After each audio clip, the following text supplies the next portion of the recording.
से हमें बाजार में चाल दिखाई दे रही है। फिलहाल के लेवल्स देखिए तो 24,170 के आसपास आंकड़ा आता हुआ दिखाई दे रहा है। जहां तक निफ्टी की बात है 265 अंकों की तेजी के साथ लगभग 1.25% की तेजी निफ्टी में आती हुई दिखाई दे रही है। सेंसेक्स में भी हमने देखा कि लगभग 1% की तेजी और 79,858 के लेवल्स फिलहाल दिखाई दे रहे हैं। 700 अंकों के पार की तेजी के साथ यहाँ पे कारोबार।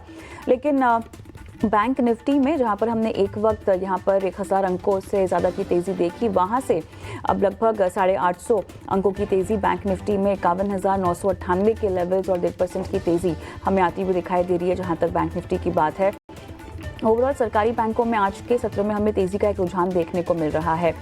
सेंट्रल बैंक जैसे कुछ काउंटर्स हैं जहां पे हम लगभग 8% की तेजी के साथ कारोबार होता हुआ देख रहे हैं। रियल्टी काउंटर्स में आज के सत्र में तेजी है और रेमंड महिंद्रा लाइफ जैसे कुछ काउंटर्स अगर हम देखें तो यहाँ पर तेजी का आलम यहाँ पे आता हुआ दिखाई दे रहा है। इसी के साथ साथ जोमेटो भी हम देख रहे हैं कि न्यू स्पेसिफिक रिएक्शन अपने स्टॉक पर दिखाता हुआ फिलहाल हमें दिखाई दे रहा है। बाजार के एडवांस डिक्लाइन अगर आप देखें तो 653 डिक्लाइंस है और एडवांसेस 1957 है।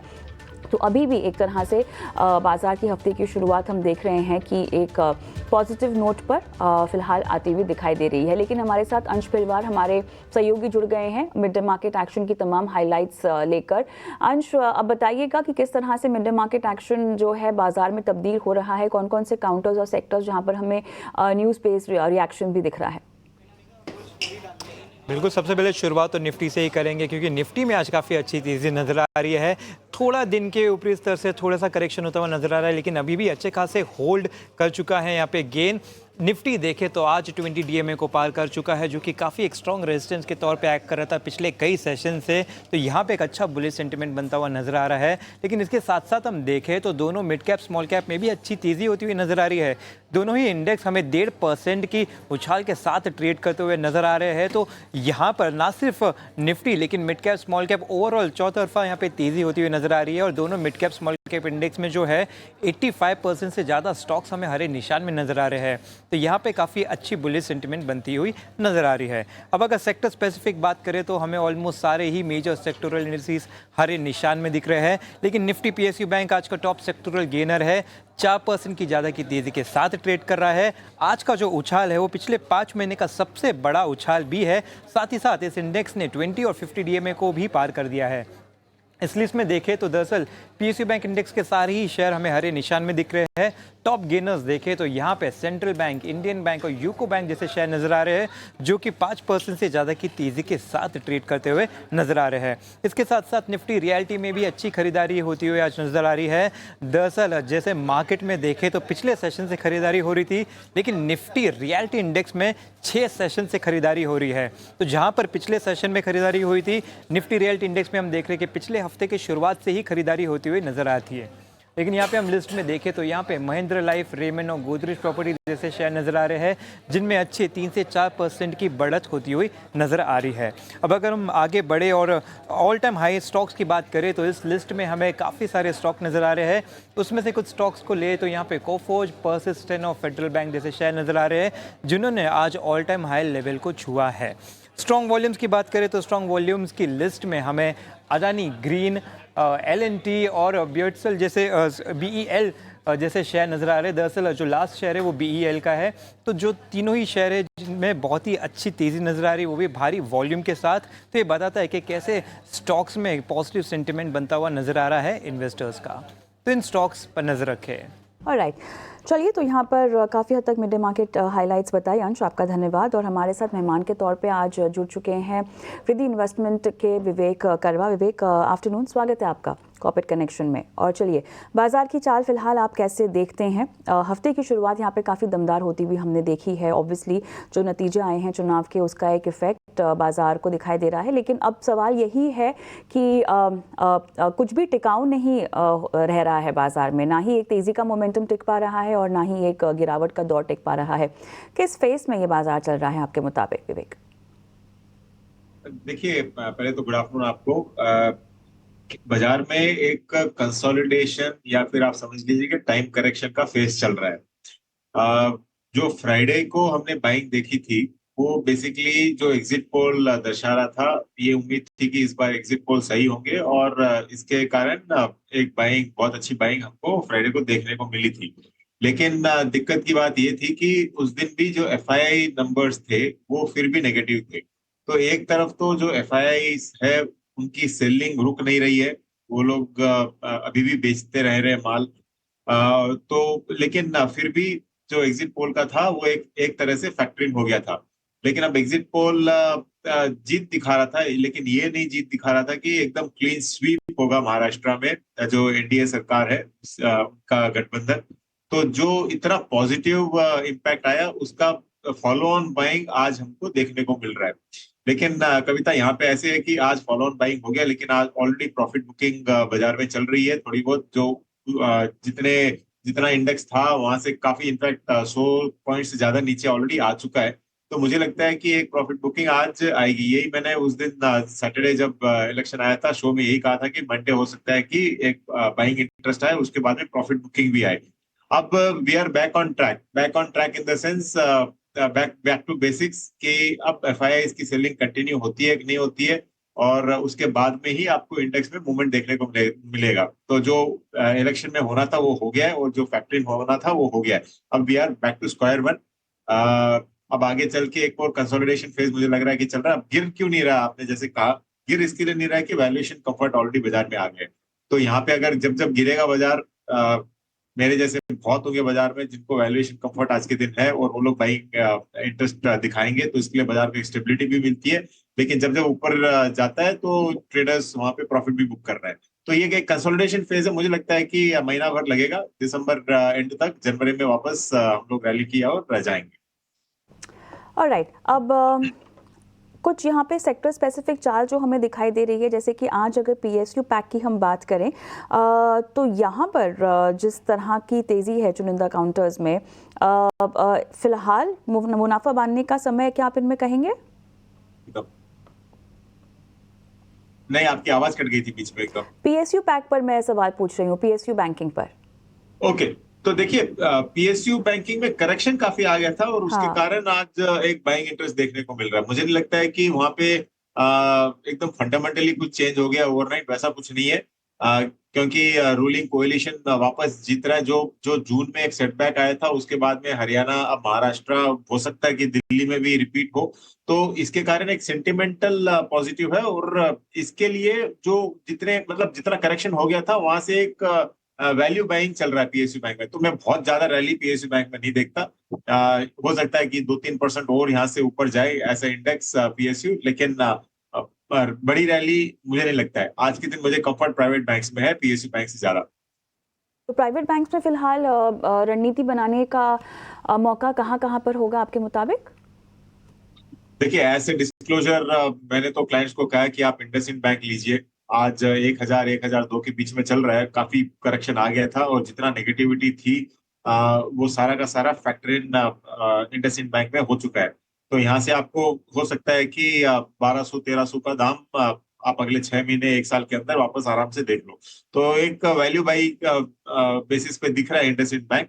और ऐसे डिस्क्लोजर में पहले कह दूं क्योंकि हमने ऑलरेडी क्लाइंट्स को रिकमेंडेशन दिया है, तो इसके लिए आप ये समझ लीजिए कि हमको भी इसमें इंटरेस्ट है। ऑलराइट, चलिए, तो यहाँ पर बैंकिंग पैक के बाद हम आगे और भी सेक्टर्स पर बात करेंगे, लेकिन उससे पहले कुछ हमारे रिसर्चर्स हैं जो रिपोर्ट्स को लेकर हमारे साथ मौजूद हैं। ज़ोमैटो की ओर हम रुख करते हैं, और ज़ोमैटो में क्योंकि हम ज़ोरदार तेज़ी देख रहे हैं, शेयर 6% चढ़कर 280 के पार हमने देखा कि निकला। तेज़ी के क्या कारण हो सकते हैं और आने वाला समय ज़ोमैटो के लिए कैसा रहेगा, वो तो जानेंगे हम विवेक से, लेकिन उससे पहले शरद के पास जाएंगे। शरद, ये बताइएगा तेज़ी के पीछे ट्रिगर और तेज़ी कितनी टिकाऊ? जी बिल्कुल, ज़ोमैटो जो है फोकस में रहने वाला, और यहाँ पे जो है स्टॉक याद रखिएगा अब सेंसेक्स में एंटर करने वाला है, और ये एंट्री जो है 23 दिसंबर को होगी। यहाँ पे ये JSW स्टील को रिप्लेस करेंगे, और वायदे बाज़ार में भी ये स्टॉक आने वाली है 29 नवंबर से। इंटरेस्टिंगली देखें तो शेयर होल्डर्स ने भी जो है ओवर द वीकेंड अप्रूव किया है 8500 करोड़ का फंड रेज QIP के ज़रिए, और एक कंपनी जो है एक स्ट्रॉन्ग कैंडिडेट भी देखने मिल रही है जो मार्च कि रिजिक हो सकती है, जहाँ पे कंपनी निफ्टी में भी शामिल हो सकती है। तो इतने सारे बड़े इंडिसेस में अगर कंपनी जाएगी तो इनफ्लोज भी बढ़ेगी, म्यूचुअल फंड्स में भी जो फ्लोज देखने मिलेगी। और अगर इसकी स्टॉक ट्रैकिंग की बात करें, इसकी जर्नी कैसी रही है, तो आईपीओ प्राइस से लगभग स्टॉक 4 गुना बढ़ चुका है। वही अगर हम बात करें जो 2022 के लोस पे चली गई थी, वहाँ से लेके अभी तक स्टॉक 7 गुना बढ़ चुका है। इस साल भी स्टॉक की जर्नी की बात करें तो लगभग 150% का ग्रोथ आया है। और आगे जाते हुए अगर हम बात करें जो ट्रिगर्स है, उस पे जो है ऑफकोर्स बहुत सारे डिलीवरी फीस, कन्वीनियंस फीस, उनकी फूड डिलीवरी बिजनेस को लेके जो है बढ़े जा रही है। यानी कि इकोनॉमिक जो होती है यूनिट इकोनॉमिक्स, उसमें इंप्रूवमेंट देखने मिल रहा है। लेकिन क्विक कॉमर्स सबसे बड़ा चीज़ है, यहाँ पे कंपटीशन ज़रूर आ रहा है, लेकिन याद रखिए इनका जो मार्केट शेयर है ब्लिंकिट का सबसे हाईएस्ट पे है। रिसेंट डेटा के हिसाब से 56% का मार्केट शेयर यहाँ पे देखने मिल रहा है। और कंपनी भी फंड रेज कर रही है कि अपनी क्विक कॉमर्स बिजनेस पे जो है ज़्यादा डिप्लॉय करे, डार्क स्टोर्स बढ़ाए। तो ये अहम ट्रिगर्स जो है जोमेटो के लिए देखने मिल रहे हैं। लेकिन ब्रोकरेजेस क्या कह रहे हैं, ये भी बहुत इंपॉर्टेंट है। जो सबसे हाईएस्ट टारगेट प्राइसेस जो है ब्रोकरेजेस ने दिए हैं, उसको हम लोग लिस्ट आउट करते हैं, जैसे कि CLSA, Morgan Stanley, JP Morgan, Jefferies, जहाँ पे इनके टारगेट प्राइसेस रेंज कर रहे हैं 335 टू 370 रुपीज़ पर शेयर का। और इनका जो स्टांस भी है, ओवरवेट या बाई रेटिंग का स्टांस देखने मिल रहा है। तो ये जो है बुलिश नज़रिया ब्रोकिंग हाउसेस का भी देखने मिल रहा है। और ओवरऑल जो है इंडिसेस के इंक्लूजन के कारण भी जो है जोमेटो में नज़र लगी है। और राइट, आप हमारे साथ बने रहे हैं शरद, लेकिन विवेक आपके पास मैं आऊँगी। बताइएगा, अब फिलहाल ये पॉजिटिव ट्रिगर स्टॉक के लिए, उसका रिएक्शन क्लियरली हमें स्टॉक पे भी आता हुआ दिखाई दे रहा है। लेकिन अब इस तेज़ी को आगे कैसे भुनाया जाए अपने पोर्टफोलियो के लिहाज से? देखिए, लॉन्ग टर्म स्ट्रक्चर जोमेटो का बहुत अच्छा है और मुझे लगता है कि ये हो सकता है कि यहाँ से भी आपको डबल रिटर्न्स भी दे दे, ये पॉसिबिलिटी है ओवर नेक्स्ट 3-5 इयर्स। लेकिन जो शॉर्ट टर्म में है, इनफैक्ट जोमेटो एक जब करीबन 1.5-2 साल पहले मैंने भी 48 में लिया था, सिर्फ 48 में, 50 रुपए के नीचे नीचे। लेकिन आज इतने रनअप के बाद लग रहा है कि काफी पॉजिटिव जितनी भी न्यूज थी वो फैक्टर्ड इन है। तो ये नहीं होता है कि आप चलती ट्रेन में ही कूद के चढ़ो, कभी कभी रिस्की हो सकता है। तो थोड़ी सी अगर ट्रेन धीमी होती है, उस समय आप अगर जोमेटो को ऑन बोर्ड करते हो तो थोड़ा ज्यादा सेफ्टी आपको देखने को मिलेगा। अब जोमेटो के चक्कर में स्विगी भी आज अप है, तो अब बाजार में क्या हो गया कि कंपटीशन आगे चल के होगा, 2 स्टॉक्स अवेलेबल आपके पास। तो मुझे लगता है कि इस रैली के बाद आप थोड़ा सा वेट कीजिए, अगर नीचे आता है कल परसों में तो आप इसको लीजिए। अभी थोड़ी देर पहले जैसे बाजार के लिए भी कह रहा था मैं कि जो पॉजिटिव्स था वो ऑलरेडी है, हो सकता है कि प्रॉफिट बुकिंग देखने को मिले, तो वैसी एक सिचुएशन में आपको मिलेगा मौका। तो यहाँ पर थोड़ा सा आपको इंतज़ार, और लॉन्ग टर्म स्ट्रक्चर तो काफ़ी बहरहाल स्ट्रॉन्ग लग ही रहा है। लेकिन इसके अलावा बहुत सारे ऐसे काउंटर्स हैं जहाँ पर हमें ऐसा लगता है कि ख़रीदारी की जा सकती है। किस लिहाज से अभी फ़िलहाल हम देखिए, एक तो हमने सेकेंड क्वार्टर के जो नंबर्स आते हुए देखे हैं विवेक, उसमें कमज़ोरी हमें दिखाई दी है। लेकिन कंसिडरिंग कि ये कमज़ोरी अब कितनी आगे बढ़ेगी, वो एक बहुत बड़ा फैक्टर रहेगा, डिसाइडिंग फैक्टर रहेगा निवेशकों के लिए। लेकिन कौन कौन से ऐसे पॉकेट्स हैं जहां पर फिलहाल रीजनेबल बाइंग की जा सकती है वैल्यूएशंस के लिहाज से? देखिए, मैं बहुत सेक्टर स्पेसिफिक के बदले स्टॉक स्पेसिफिक यहाँ आपको होना पड़ेगा, क्योंकि हर एक सेक्टर में आज के दिन आपके पास वैल्यू वाइज मिल रहा है, चाहे वो मीडिया हो, चाहे कंजम्पशन हो। और मुझे लगता है कि आगे चल के कंजम्पशन एक ऐसा सेक्टर है जहाँ पे आपको पॉजिटिव ट्रेजेक्ट्री आगे भी चल के देखने को मिलेगी। तो जो कंजम्पशन स्पेस है, और आप अगर नोट करो जो म्यूचुअल फंड साइड है, वहाँ पे भी consumption story based mutual fund नए एनएफओस काफी आ रहे हैं। तो वो सारा का सारा पैसा ऐसे स्टॉक्स में ही जाने वाला है, तो आप कंजम्पशन पे नोटिस रखिए। और BFSI मुझे आज भी अच्छा लग रहा है, बैंकिंग एंड फाइनेंशियल सर्विसेज। अभी थोड़ी देर पहले मैंने जैसे इंडसइंड बैंक का भी जिक्र किया था, तो BFSI बहुत अच्छा लग रहा है मुझे। और एक हद तक रियलिटी लग रहा है कि यहाँ से और रिकवरी आपको देगा। और आगे चल के अगर इंटरेस्ट रेट में कोई भी कटौती होती है, अब ट्रम्प साहब क्या करते हैं जनवरी में, वो टेक ओवर करेंगे, तो उसके बाद में पता चलेगा कि इंटरेस्ट रेट्स घटता है तेजी से या नहीं। अगर वो होता है तो आपको रियलिटी स्पेस में भी एक्टिविटी देखने को मिलेगी। तो मेरा प्रेफरेंस रहेगा कंजम्पशन, रियलिटी और BFSI। चलिए, एक और अहम क्षेत्र की ओर हम बढ़ते हैं और बातचीत करते हैं। यहाँ पर हमारे पास डिफेंस शेयर को लेकर भी कुछ जानकारी है जो हमारे रिसर्चर्स लेकर आए हैं। क्या मेरे साथ शरद दुबे जुड़ चुके हैं? चलिए, तो यहाँ पर ये रिपोर्ट लेकर आएंगे हम, लेकिन उससे पहले जिस तरह से हमने HAL, BEL, BML में तेज़ी देखी है, डिफेंस काउंटर्स की अगर हम बात करें, तो यहाँ पर 4 से 6% की शानदार तेज़ी तमाम काउंटर्स में आती हुई दिखाई दे रही है। ये तेज़ी आगे और कितनी हम भुनाएंगे, और मीडियम टर्म आउटलुक अगर इनका समझना हो तो किस तरह से आपको लगता है कि फ़िलहाल ये तेज़ी को देखकर मोमेंटम बनाया जा सकता है?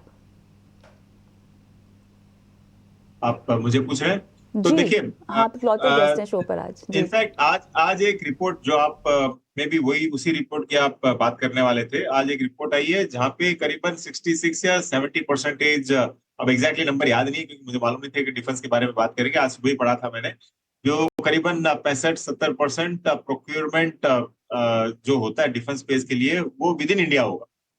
तो इसका एडवांटेज डिफेंस सेक्टर को ऐसे होल मिलने वाला है। अब डिफेंस सेक्टर ऐसा हुआ है कि ऊपरी स्तरों से ऑलमोस्ट 30 से लेके 40% तक स्टॉक्स करेक्ट हुए हैं।